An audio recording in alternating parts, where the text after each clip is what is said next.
시절에 읽었던 동화 가운데 피노키오 그런 말씀입니다. 목수장의 노인 제프리스 영감님이 나무 토막을 이용해서 작은 인형을 만들죠. 그리고 이름을 피노키오라고 붙입니다.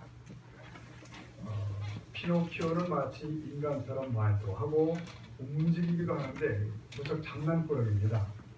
계속 말썽을 일으켜요. 위험에 빠지기도 하고 그럴 때마다 이제 영감님이 와서 구해주고 또 피노키오는 거짓말할 때마다 코가 터지기도 하고 이럽니다.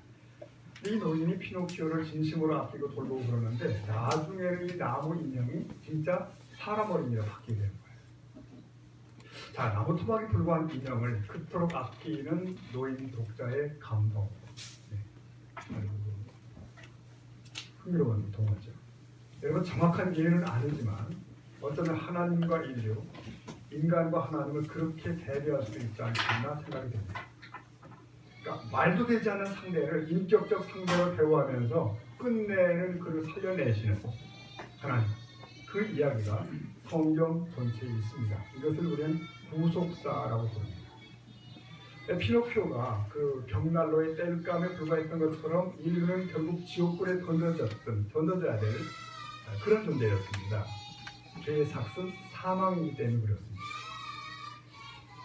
그 인류를 보듬고 끄집어내시고 다듬는 드라마가 구약과 신약에 거쳐 진행됩니다. 창세기 3장에 그 인류의 타락 기록이 나오지 않습니까? 근데 그리고 그 타락한 인류가 얼마나 빗나가는가가 4장 이후부터 기록됩니다. 여러분 기억하시죠? 형제간의 살인것, 가인은 아벨을 죽여 살인자가 되고 퇴역한 사람들은 악을 저지르다가 결국은 홍수 심판을 처하게 되고 또 살아남은 자들은 또 가다가 오만한 바벨탑을 세우고 뿔뿔이 흩어져 이럽니다. 그러니까 도대체 아무런 소망이 없어 보입니다. 그러다가 창세기 12장에 이르러 특별한 무대가 설정이 됩니다. 그리고 한 사람이 등장하게 됩니다. 정확히 말하면 하나님께서 앞으로 태어날 인류를 구원할 구체적인 방편이 제시됩니다. 이 복음의 시작이죠. 바로 아브라함이라는 사람입니다. 그는 첫 인간 아담 이상으로 소중한 중요한 존재예요. 하나님은 이 사람과 그의 후손을 중심으로 인류 구속의 감격적 상황을 펼쳐가기로 결정을 하십니다. 기원전 2000년의 얘기입니다. 하나님은 그 아브라함과 1대1로 마주서서 약속을 맺습니다. 언약입니다. 제가 말씀드렸죠. 당시 고대 사회는 왕과 종이 약속을 맺는 일이 많았습니다. 이른바 동주권 계약인데 이 동주권 계약은 언제나 주인에게, 왕에게 유리한 겁니다. 이쪽은 늘 당하는 입장입니다. 그게 동주권 언약이에요. 그러나 하나님이 아브라함과 맺은 이 언약은 전혀 질이 다른 겁니다. 이런 내용이에요. 내가 너와 내 후손에게 복을 주리라. 내 후손을 인류 구속의 통로로 삼겠다. 그런데 만약 문제가 생기면 내가 책임지겠다. 이게 내가 끝까지 하겠다. 그래서 일방적 시혜가 바로 하나님이 맺은 동주권 언약이에요. 이제 아브라함에게 약속된 그 복이 이제 그의 아들 이삭에게 가고 후손으로 가고 또 이렇게 흘러가도록 되어 있는 겁니다. 자, 그런데 오늘은 이삭의 가정을 얘기 시작하겠습니다. 이삭과 리브가 이들 부부가 쌍둥이 임신을 하지 않습니까? 뱃속에 이제 쌍둥이가 들어가 있는데 장자를 에서 또 둘째 아들을 야곱 이렇게 결정이 됩니다. 근데 이 가문에는 아주 특별한 복이 흘러내리게 돼 있잖아요. 하나님을 경외하며 그의 약속을 누리는 특별한 아주 그 복이 이제 진행되게 되는데 바로 보편적으로 볼 때 그 복은 누구한테? 장자 에서에게 흘러가게 된 겁니다. 그런데 이 두 아이가 태어나기 전에 하나님의 계시가 떨어지죠. 그 어머니에게. 창세기 25장 23절에 보면 이렇게 되어 있습니다. 큰 자가 보세요. 누구죠? 어린 자를 섬기리라. 형과 동생의 순서가 바뀐다는 거예요. 장자가 차자를 섬기겠다. 왜 그러셨을까? 이 모든 일의 주권자가 하나님이심을 보여주는 대목이라고 생각됩니다. 하나님은 이 복이 장차 에서가 아니라 야곱에게 주어질 것을 이미 예고하셨고 그 어머니도 그 아버지 이삭도 분명하게 이 사실을 인지한 겁니다. 자, 그런데 여러분 정작 때가 되어서 그 부친 나이가 많고 이 그 놀라운 가문의 복을 빌어줄 때가 복을 빌 때가 되자 이삭은 고심한 것 같아요. 나름 고민한 것 같습니다. 그리고는 야곱이 아닌 에서를 축복하기로 결정을 해버리는 겁니다. 어떻게 이런 일이 벌어질까 싶죠, 여러분? 분명히 하나님의 의도를 알았음에도 불구하고 이삭은 아들 중에서 야곱이 아닌 에서를 선택하려고 하는 겁니다. 여기서 우리 궁금증이 증폭되는 거죠. 왜 이삭은 장자를 고집했을까? 하나님을 거절하면서 그렇게 행동했을까? 이게 오늘의 핵심 포인트입니다. 왜 그랬을까요? 답은 멀리 있지 않습니다.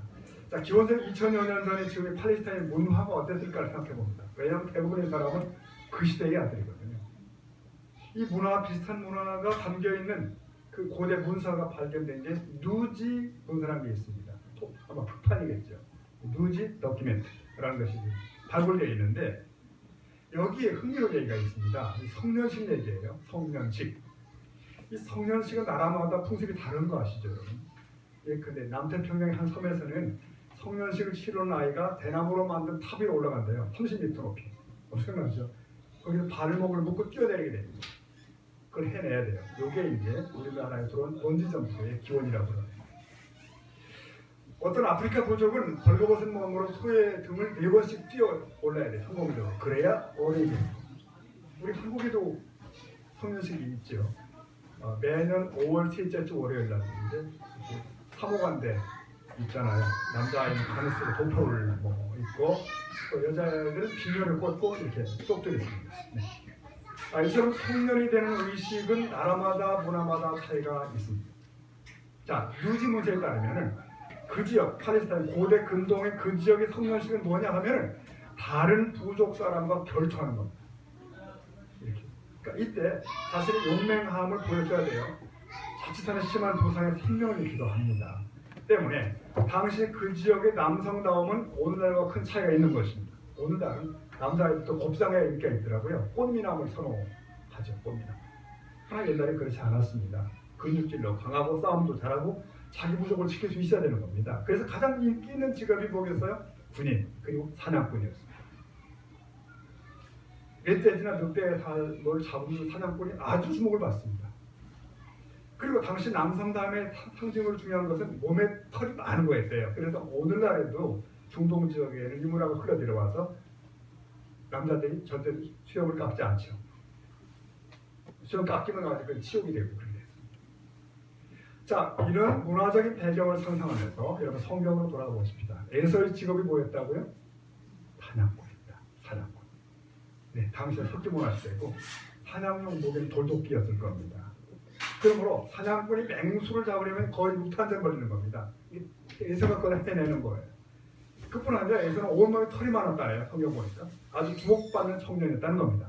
네, 반면에 동생 야곱은 어때요? 일단 직업이 뭔지 몰라. 뭡니까? 뭘 하는 알 수가 없어요. 그저 보니까 집안을 맴도는 그냥 좀싸내라고 그러죠. 이런 그런 분위기입니다. 그래서 어쩌면 그거 할 수 있는 건 그냥 죽 끓이는 거 정도 이렇게 이 정도 수준이죠. 요즘이야 뭐 남자의 직업이 뭐 셰프인가 뭔가 해가지고 그죠? 요리사들 인기가 막 올라가고 그러는데 요즘 얘기죠. 아브라함, 이삭, 야곱이 살던 시대에 그랬을까요? 전혀 그렇지 않습니다. 이건 남자 어울리지 않습니다. 에서는 맹수를 사냥하기 위해 산으로 들러 다니는 사람인데 야곱은 부엌 근처에 있는 산에였다는 거예요. 더구나 야곱의 몸은 털도 없습니다. 굉장히 행복한 있다는 거예요. 자, 이제 생각해 보십시다. 저와 여러분이 이제 그 마을에 살고 있습니다. 우리 옆집에 이삭의 집에 내가 딸이 살감을 봐야 됩니다. 옆집에 두 아들이 있대요. 에서와 야곱입니다. 누구를 선택하겠습니까? 답은 나와 있습니다. 온 동네 사람들이 에서를 주목하는 겁니다. 듬직하고 용맹스럽고 장자고 누구도 야곱은 거들떠보지 않을 거예요. 여러분 말씀드렸죠? 이삭 가문은 아브라함 가문은 다른 집안과 다르다. 뭔가 안으로 흐르는 것이 있습니다. 지금 부친 아브라함에게 야훼의 축복이 주어졌고 그 복이 후대로 전수되어야 됩니다. 근데 그 복은 장자가 아닌 차자의 몫이라고 이미 여호와께서 발표하셨어요. 그러니까 애들이 태중했을 때 이미 다 알게 된 겁니다. 그럼에도 여기 보니까 이삭은 야곱이 아닌 에서를 결국 선택을 합니다. 장자인 에서가 장자고 있다. 이 시대에 남자 아닙니다. 그래서 이 가문의 전통은 저런 야곱이 아니라 이 에서가 있다는 거예요. 여러분, 이 당시 사회의 분위기나 문화를 보면 이삭을 충분히 우리는 이해할 수 있습니다. 그렇지 않습니까? 충분히 이해할 수 있어요. 누가 봐도 다 끄덕거릴 거예요. 우리가 쉽게 이삭을 폄하할 수 없는 것은 오늘 우리에게도 이런 류의 결정이 많다는 거예요. 하나님의 분명한 말씀을 알고 있음에도 불구하고 그 말씀이 아닌 상식을 따릅니다. 혹은 주위 사람들의 조언을 따릅니다. 혹은 환경과 분위기에 따라 결정을 합니다. 그러고서 우리는 급하면 비명을 지르면서 하나님 나 좀 도와주십시오. 뭐 하십니까? 이런단 말이죠. 여러분 기억해야 되는 것은 이런 겁니다. 결국 이삭의 집의 상황은 이삭 마음대로 되지 않죠. 이삭이 그렇게 했음에도 불구하고 틀어지고 나서 결국은 그 복이 누구에게? 야곱에게 갑니다. 이 사실을 뒤늦게 다시 확인하는 순간 부친 이삭이 사상이 되었다고 성경에 되어 있습니다. 그는 이 모든 상황을 알고 있었어요. 그리고 뒤집히는 걸 보고 있는 거예요. 내 마음대로 간 것이 아니었구나를 보게 되는 거죠. 여러분, 우리는 분명한 말씀의 기준이 있음에도 불구하고 많은 경우 모르는 척하기도 하잖아요. 고집도 하고. 무관심과 부주의로 불순종을 선택합니다. 그리고 그런 분위기를 탓하죠. 결론부터 말씀드리면 성경은 그건 아니라는 겁니다. 비록 하나님의 말씀이 이해가 되지 않고 나의 상식과 맞지 않다 하더라도 그것이 분명한 말씀이라면 손해가 오더라도 붙잡을 수 있는 것, 그것이 믿음인 줄로 믿습니다. 아멘.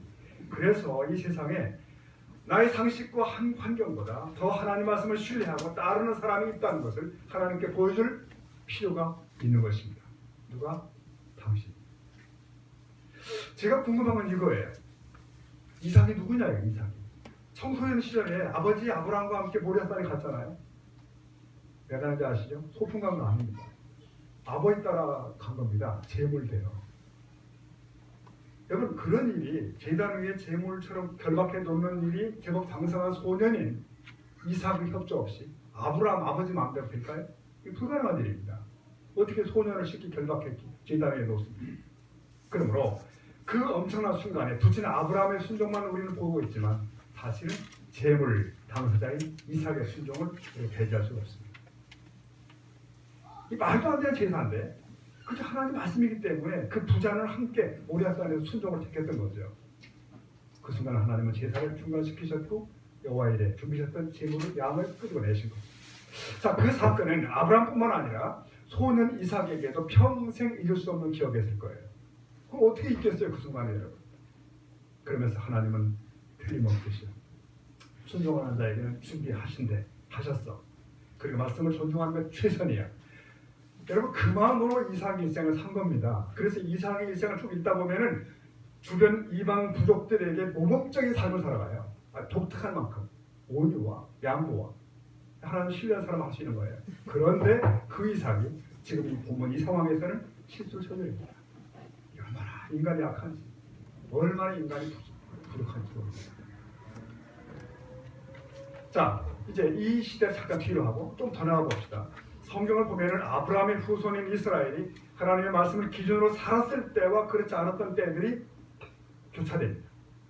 특히 그들이 말씀을 따라 살던 시대를 우리가 여호수아 시대라 말할 수 있습니다. 그때는 하나님의 말씀이 모든 삶의 기준처럼 제시가 됩니다. 그래서 저들의 생각과 아무리 달라도 말씀이 가라면 가는 거고 서라면 서는 겁니다. 그랬어요. 근데 심지어 출렁거리고 창인하는 요단강도 그렇게 건너잖아요. 가래 하나님이 다른 길을 놓은 겁니다. 여러분, 홍해는 물이 갈라진 뒤에 더 걸었지만 요단강은 물 있는 채로 바로 밟은 거 아시죠? 이게 순종입니다. 그렇게 했던 거예요 그때. 그 다음 강을 건넜죠. 성을 도르래 그냥 아무 의미 없이 조롱받으면 돌고 또 돌고 말씀대로. 그래서 결국 여리고성을 먹는 거 아닙니까? 그 다음 또 뭐 그 뒤에서 그런 위에 수많은 그 가나안 땅의 전쟁이 30여 차례 진행되는데 그 모든 전쟁들을 어떻게 하나님이 주셨대 이 땅. 그거 믿고 가는 거예요. 그래서 끊임없는 전쟁에서 다 성장이 되는 것이고 드디어 그 가나안을 평정합니다. 네, 하나님이 조상 아브라함이 약속하시던 그 땅을 그렇게 차지하게 되는 거예요. 여기까지가 하나님 함께할 시대입니다. 그런데 시간이 또 흘러갑니다. 그 이스라엘이 그 땅에서 안정을 찾습니다. 이제 집을 짓고 삽니다. 광야를 도는 게 아니에요. 농사도 짓습니다. 그러다 보니까 농경신, 바알신, 우상을 받아들이게 됩니다. 주변 민족들의 농사법도 배우고 그들이 하는 짓도 배우는 거예요. 서서히 사람들은 하나님을 외면하기 시작합니다. 이렇게 생각하는 거예요. 아니, 우리도 생각도 있고 판단력도 있는데 왜 하나님의 법도대로 살아야 되지? 라고 생각하기 시작합니다. 왜 그 말씀대로 살아야 되나? 내게도 내 삶을 내대로 결정할 권리가 있어, 능력이 있어. 그래서 이스라엘은 하나님의 말씀이 아닌 자기의 생각과 기분과 감정과 상식에 따라서 흘러가기 시작합니다. 드디어. 여러분, 그러면 그들이 조금 더 만족스러운 삶을 살았을까요? 행복했을까요? 말씀대로 살면 자존심이 상하는데 내 의지대로 사니까 행복했을까? 아닙니다. 결코. 기록을 보니까 그 시점부터 이스라엘 사회에는 온갖 폭력과 무자비함과 음란과 이런 것들이 지금 넘치기 시작합니다. 주변의 다른 나라들과 방불할 만큼 악한 사회로 변질합니다. 이제 이스라엘은 더 이상 원래 하나님이 기대하셨던 복의 통로도 근원도 아무것도 아닌 것처럼 되는 거예요. 보십시오. 사사기 22장 10절로 이런 말씀이 있습니다. 그 세대의 사람도 다 그 조상대로 돌아갔고, 이게 무슨 말이냐면 우때 말씀대로 살았던 경험 세대가 있습니다. 믿음 세대. 그들이 다 조상들이 돌아갔고, 그 후에 일어난 다른 세대는 읽어봅시다. 시작. 여호와를 알지 못하며 여호와께서 이스라엘을 하나님도 알지 못했더라. 그 세대와 다른 세대의 차이를 아십니까? 신앙이 전승이 안 된 거예요, 여러분. 말씀대로 살았던 이 땅을 정복했고 승리했더라. 그 세대가 다 갔습니다. 그 신앙의 경험자들이 다 사라지고 난 뒤에 다음 세대는 그것을 알지 못했다는 거예요. 그랬더니 어떤 일이 벌어지지 아십니까? 2장 11절 말씀 보니까 이스라엘 자손이 여호와의 목전에 악을 행하여 바알을 섬기고 이렇게 시작됩니다. 그 하나님의 자리를 딴 것이 차지하기 시작합니다. 성경은 이 시대를 사사시대라고 합니다. 사사시대는 성경에 언급된 이스라엘 역사 가운데 가장 혼돈과 어둠의 시기입니다. 기억해야 되는 것은 사사시대의 분명한 특징은 이겁니다. 그들이 말씀을 버렸다는 거예요. 말씀을 외면했다. 그리고 그 자리를 자기 소견으로 대체시킨 겁니다. 자기 생각과 자기의 고집이 또 혹은 자기 기분과 감정과 판단이 하나님의 말씀보다 소중한 시대가 되었습니다. 여러분, 질문은 이겁니다. 그게 단지 그때입니까요? 지원저 수백 년 전 사건입니까? 저 이스라엘 상황일까요? 그러자 제가 한 칼럼을 봤더니 이렇게 되어 있더라고요. 오늘 이 시대야말로 사사시대가 아닌가? 특히 한국교회가 그런 것은 아닐까? 혹은 오늘의 한국 상황. 여러분, 사회 속에 존재하는 교회는 오늘 이 사회 속에 존재하는 교회는 그 시대 속에 존재했던 이스라엘과 비슷합니다. 하나님의 구속의 약속과 복이 교회를 통해 사회로 세상으로 가동되어 있던 겁니다. 원래 우리가 새 아브라함의 후손이요 새 이스라엘입니다. 현실은 그렇지 않습니다. 교회들마저 하나님 말씀대로 가기보다는 각각 자기의 소견에 좋은 대로 가기 시작했습니다. 교인들마저 하나님 말씀대로 살기보다는 각자 자기 좋은 대로 살기로 결정했습니다. 그래서 겉으로는 문제가 없습니다. 교회 숫자도 많고 설교 들을 수 있는 방법은 차고 넘치고 서점마다 신앙에 관련된 서적이 준비합니다. 그러나 이 시대의 우리들은 하나님의 말씀이 아닌 이 시대의 분위기에 편승하여 살아갑니다. 결국 각자의 생각대로 사는 거예요.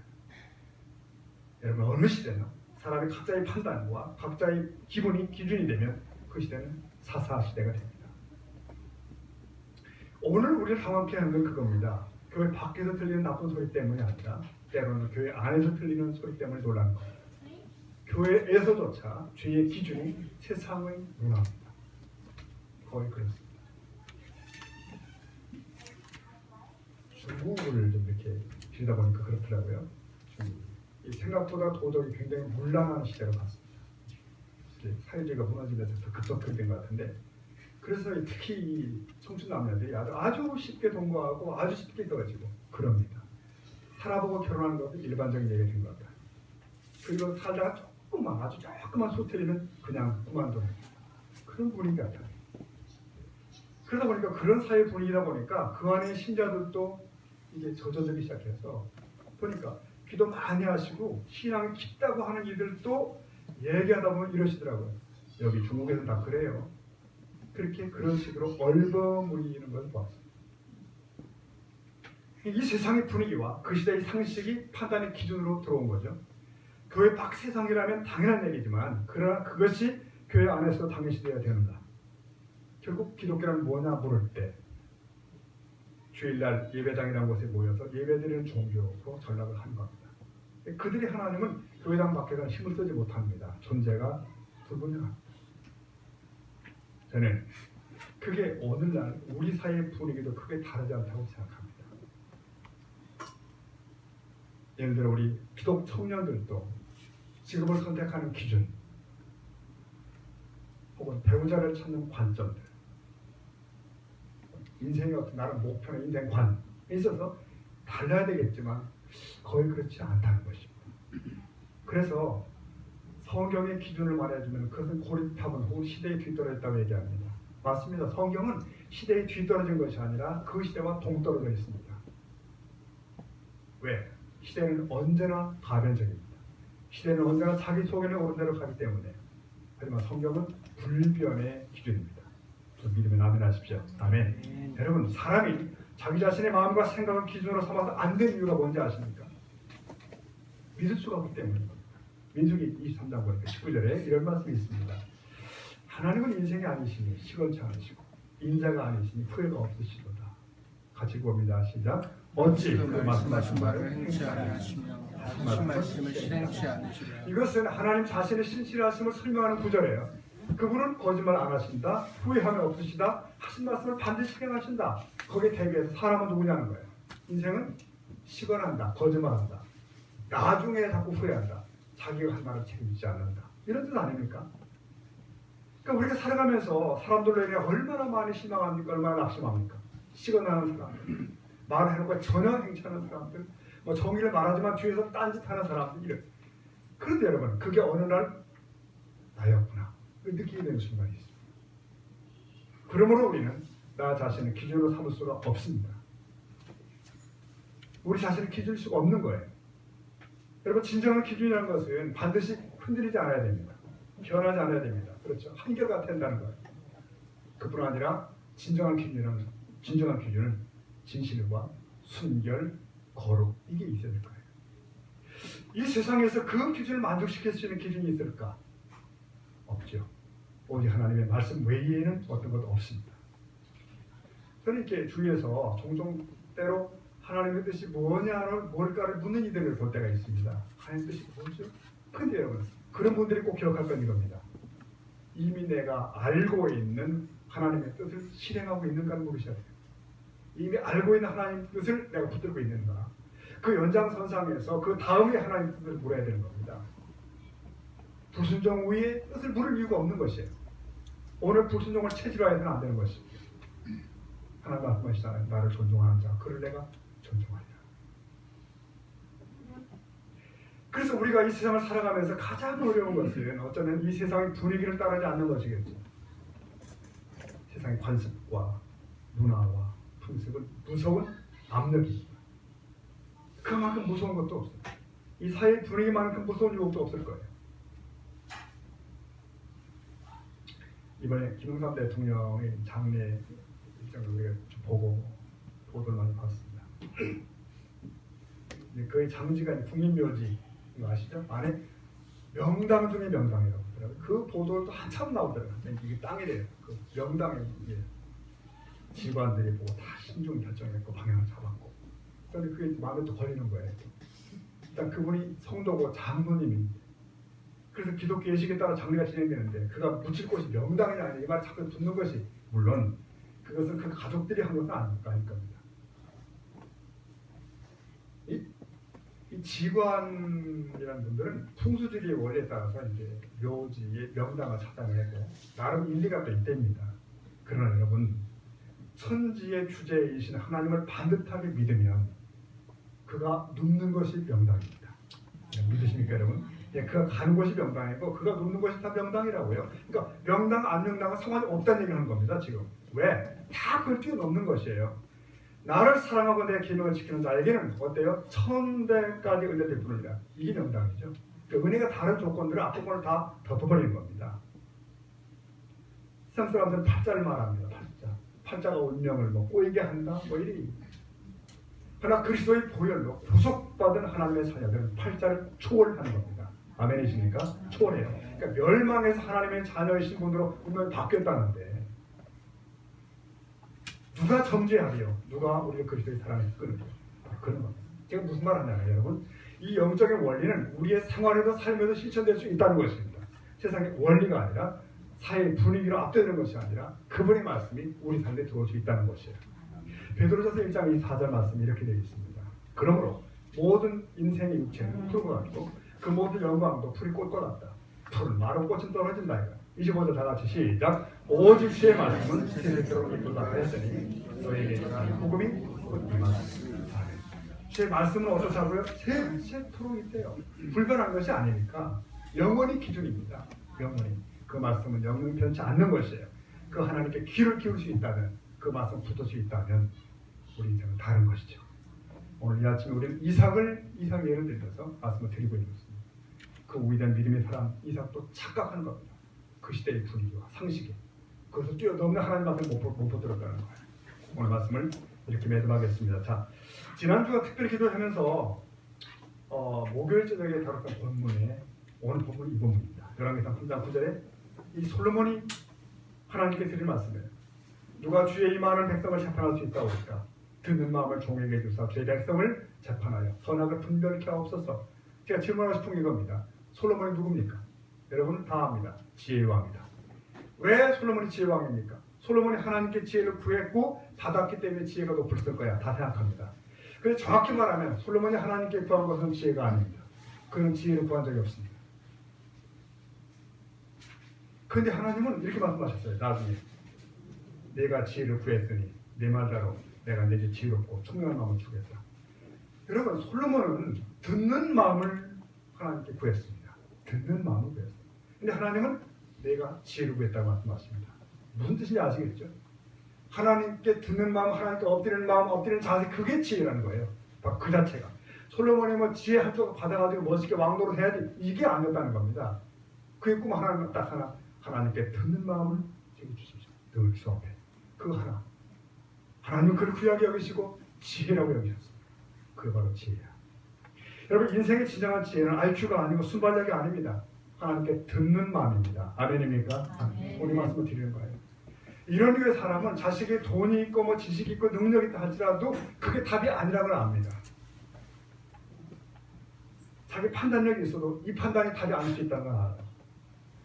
이것은 궁극적으로 하나님이 답을 갖고 계셔. 하나님 허락지 않으면 나의 모든 걸 동원해도 결국은 아무것도 아닐 거니까. 하나님만이 지혜자시니까.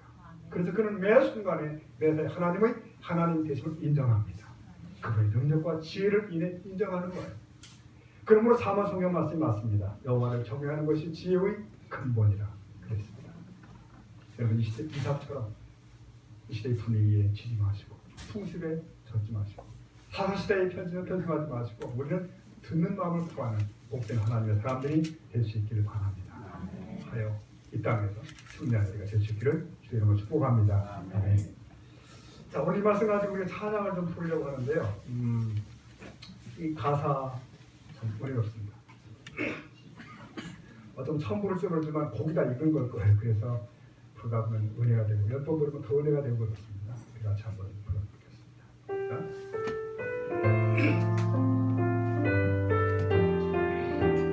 내 영혼 지치고 피곤할 때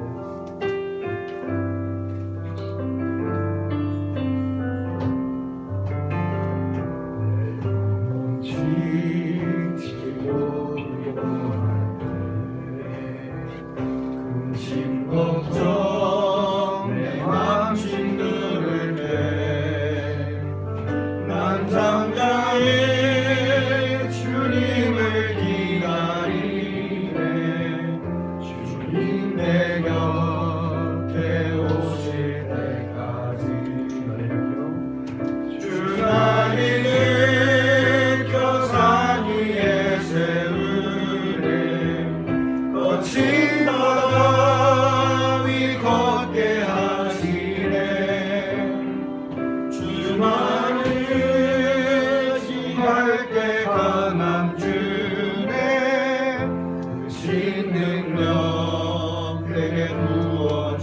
일어서서 한 번 더 부르겠습니다. 내 영혼